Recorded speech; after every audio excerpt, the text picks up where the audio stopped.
Тагнуулын байгууллагын 100 жилийн ойд зориулсан энэ удаагийн дугаартаа улс үндэстнийхээ төлөө хувийн жаргалыг огоорч тусгай даалгавар гүйцэтгэж явсан сайн эр Үлзий хотог овогтой Дэндвийн талаар өгүүлж байна.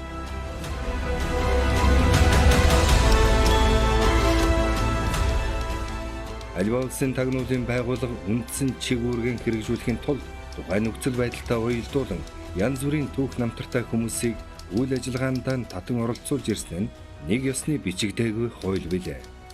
Гэвч иргэн хүний хувьд тагнуулын байгууллагын нэрийн өмнөөс хөлийн чандад нууц үүрэг гүйцэтгэх нь эх орондоо хүчин зүтгэж буй ариун үйл хэрэг гэдэгт хинч маргахгүй байлаа.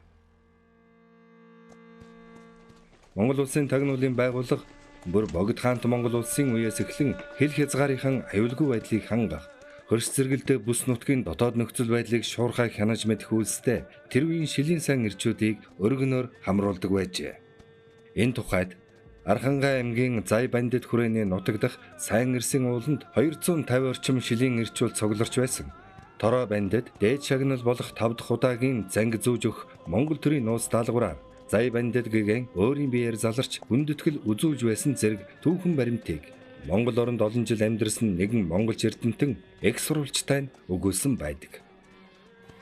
Монгол нутагт үйл ажиллагаа явуулж байсан Хятадын томоохон худалдаачид Пүүс компани төлөөлөл өөрийн мөрдөгчдийг Бээжингээс авчирч шилийн эрчүүлийг шалган мөрдүүлэхэд богдын төрийн цагдаа нар тэдний хятадуудаас өмөрч Хятад Пүүсийг галдан шатаасан болон мал хулгайлсан гэх баталгаа алга гэх зэргээр олонтоо мухардуулдаг байжээ.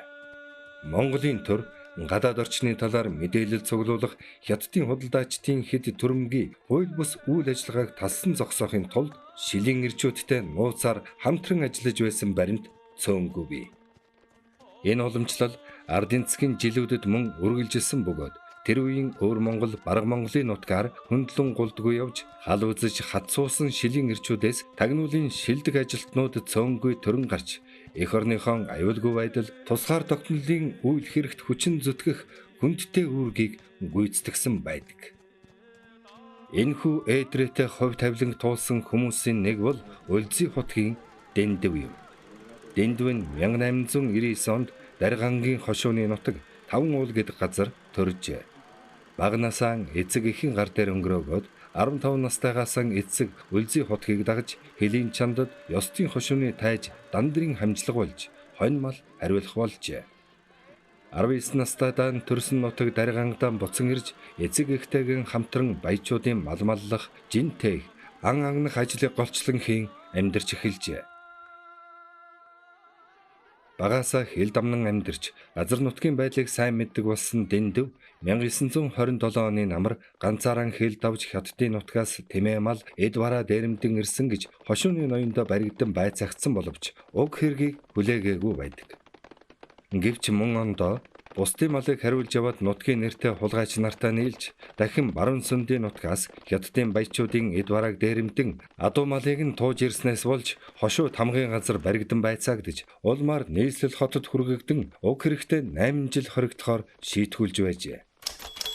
Дэндв 1930 онд шоронгоос суллагдж нутагтаа очин хамтралын гишүүн болж жинтээж адуу мал хариулах болов. Гэвч тухайн үеийн нам төрийн удирдлагад гарсан зүүнтнүүдийн алдаатай бодлогын улмаас удсан ч үгүй уг хамтрал тарж Дэндв Дорнод аймгийн Баян түмэнд амьдрахаар суурьшжээ.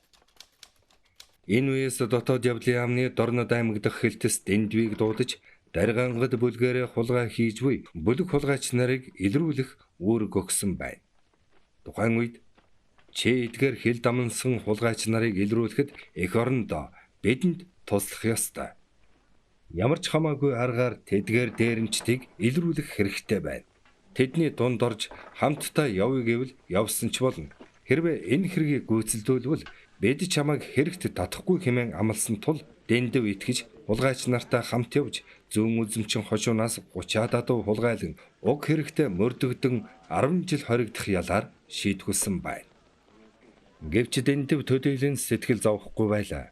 Тэр бээр улс орноос хүнд бэрх даалгавар авч түүнийг нэгэнт биелүүлсэн тул хизээ намайг гаргаж авах хул хэмээн нүдэнчилтэл хүлээсэн боловч итгэл нь талаар болжээ.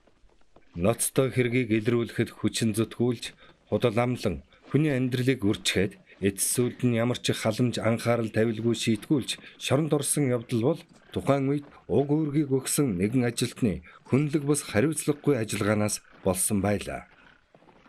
Дэндив нэгэнт оногдсон ялыг Улаанбаатарын төв засанд эдэлж 4 жил болов. Тэрээр шоронд хоригдох үедээ энэ ялнаас намайг гаргаж авах ёстой гэж 4 жил хүлээв. Уг нь энэ ажлыг би хувийн эрх ашигын үүднээс хийгээгүй юмсан. Дорнод хэлтсийн нэгэн ажилтан эх орондоо туслах цагч нэрв хамт явж хулгай хийх нэрээр тэднийг илрүүл. Чамайг би хэрэгт хийхгүй гэсэн тул урдийн мөн нэрээ арилгаж улс эх орондоо тус болъё гэж ботсон маань ийм юм болчихлоо. Гэвч би эх орондоо тустай ажил хийсэн болохоор мэдж байгаа биз дээ. Улсыг аюулаас хамгаалах байгууллагад би огт муу юм санахгүй.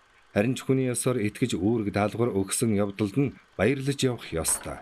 Намайг ин шоронд хийж байгаа явдалд ганц тэр хүн л буруутай хэмээн ярьж итгэдэг байжээ. Уг ялыг биеэр бүтэн эдэж гарсан боловч тэр ингэж л бодож явсан байна. Дэндв бол амьдралын ээдрээ бэрхшээл сайн мөг хамтал үзэн туулж эр хүний чанар бүрэн бүрдсэн хүн байлаа. Хэдийгээр түүний үзэж өнгөрүүлсэн амьдрал ээдрээтэй байсан боловч эх орондоо хайртай, эх орондоо туслах сэтгэлээ хизээж гээж байсангүй. Дэндвийн хөлийн чанд дах газар нутгийг сайн мэддэг, даргангаас гадаадд оргон гарах стыг сайн таньдаг, сэргэлэн залмих сайтай, хүнд байдлаас гарах чадвартай, тэсвэр төвчээр ихтэй зэргийг нь харгалзан үзэж, тагнуулын байгууллага 1941 оны сүүлчээс түүнийг гадаадд үүрэг гүйцэтгүүлэхээр сонгон авахд дэндвч эх орныхон төлөө үнэнч шударгаар зүтгэж ам бие хайрлахгүй гэдгээ илэрхийлжээ. Дэндв дэмий нэг амлаагүй болохоо хойштын ажил төрлөөрөө нотлон харуулсан байна.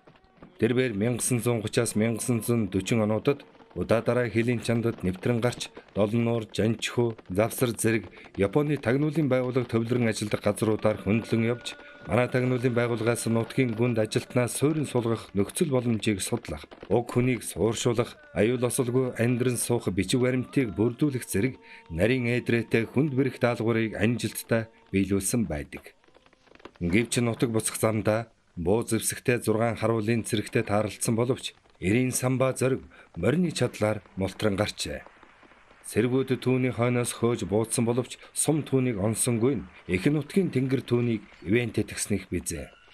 Ингээд эх орныхоо торгон хэлийг давтлаа 2 шөнө 1 өдөр эзгүй хэр нутгаар алхажээ. Сэргүүдэд хөөгдөж явахдаа ганцгалсан замын хүнсээ гээгдүүлсэн тул улсынхаа хэлийг давтал хэлэн дээрээ юм тавилгүй. Хүйтэн бороонд нэвт зохиулж өмссөн хувцсан мөс болон хөлдсөн байдалтай ирсэн байна. Гэвч тэрээр дахин хүнд хэцүү үүрэг гүйцэтгэх сэтгэлийн тэнхээгээ алдаагүй байна. Сар гаруйн дараа Дэндвийг дахин тагнуулын төвөөс дуудаж өвөр Монголын нутагт байрласан Японы цэрэг тагнуулын тухай тодорхой мэдээ олох даалгавар өгсөн байна.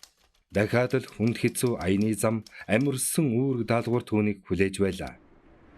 1940 оны өвлийн сард нэгэн нөхрийн хамт Захрын нутгийг зорин гарсан байна. Энэ үеэс Японы тагнуулын байгууллагаас хил орчмын дэглэмийг чангаруулж, ард иргэдийг зөвшөөрлийн бичгтээ болгож бүртгэлжүүлснээр адуу малын эрэлчин, наймаачин, худалдаачин, ах дүүгээ эргэн уулзах зэрэг янз бүрийн шалтгаанаар хилээр наасааш нэвтрэх явдал үндсэндээ хаагдаж, хөлийн харуул хамгаалалт эрс чангарч, тэдний зай сэмхийг олж баригдэлгүй явж үүрэг гүйцэтгэн гэдэг бэрх ажил болсон цаг байв. Энэ удаад Японы тагнуулын салбарын орчуулагч Самбуу Доржийг манайхан баривчлан авсан тул түүний мэдүүлсэн зүйл үнэн эсэх, гадаад нутагт суугаад түүний эцэгтэй уулзаж улс орондоо туслах бололцоог судлах зорилготой явж улмаар Самбуу Доржийг хуурам эхэлж худал мэдүүлэг өгч байгаа болохыг тодруулан мэдсэн байдаг. Хаврын зэврэн өдөр дэлхийн 2 дугаар дайн төгсөх тийшээгээ хандаж Японы хүч нөлөөлөл суларсан үед нэгэн нөхрийн хамт Долнуур хотод очин Гоминдан Америк хүмүүс хэдийд ямар зорилгоор ирсэн юу хийж буй орон нутагт дээрмийн бүлгүүд хэд байгаа хаан байрлаж байгааг тодруулах даалгавар аваад амжилттай гүйцэтгэн ирсэн байна. Түүний авч ирсэн мэдээлэлээс заримыг дурдахад Япончууд анх манай нутагт орж ирэхдээ их Монгол улсыг байгуулна хэмээн айлуудад Чингис хааны зургийг тараагаад байсан. Одоо түүнийгээ байж хад жаалжуул юмыг маань авахаас өөр ажилгүй боллоо. Хүүхнүүдийн гизэгний дарвалганы алт сувдыг хүртэл авдаг. Гайл нэмэгдээд бараа таваар ховор амьдрахад маш хэцүү болж байна. манай нутгийн охтыг сургуульд сургана гэдэг нэрээр Япон руу аваад явах юм. Тэндээ очиод юу болдгийг бүү мэд. Бүсгүй хүүхдийн толгойд алт сувд зүүж болохгүй гэсэн тушаалч гарсан. Гэх зэргээр нутгийн ард олон ярьж маш их уймын сандарч байгааг тухай бүр мэдээлж байжээ. Тухайн үед Японд эзлэгдсэн ард иргэдийн санаа бодол тэднээс японочдод хандах хандлагыг тийхүү судалж мэдэх шаардлагатай байв. Мөн нутгийн айлд буух, хоног таарч тэр айлд унтах үед хэрхэн ярьж харилцах, нутгийн хүмүүсийн эдэлж хэрэглэж өмсөж зүүж байгаа онцлог шинж зэргийг нарийн судалж ирдэг нь уг газар оронд баригдалгүй явж ирэхэд туйлын чухал байдаг байлаа. Энэ мэт олон их сурвалжаас авагдсан мэдээлэл дээр түшиглэн цаашид өвөр Монгол болон Манжуурын нутагт явуулах томоохон ажиллагаа өндөр түвшинд төлөвлөгдөж амжилттай хэрэгжсэн юм. Цагийн байдал ийхүү хүнд хэцүү байсан 1930-аас 1940 онуудад дэндив ийхүү хөлийн чандад удаа дараа явж төвөөс өгсөн үүрэг даалгаврыг төвчээр хатуужилтай үнэн чударгаар биелүүлж явсан түүхтэй. Алдж эндэж амьдралын элдв саад бэрхшээлийг даван туулж явахдаа тэрбээр эх орон элгэн саднаан гэсэн халуун сэтгэлээ огтхонч гээгээгүй билээ. Эх орончдын төвх үргэлжилсээр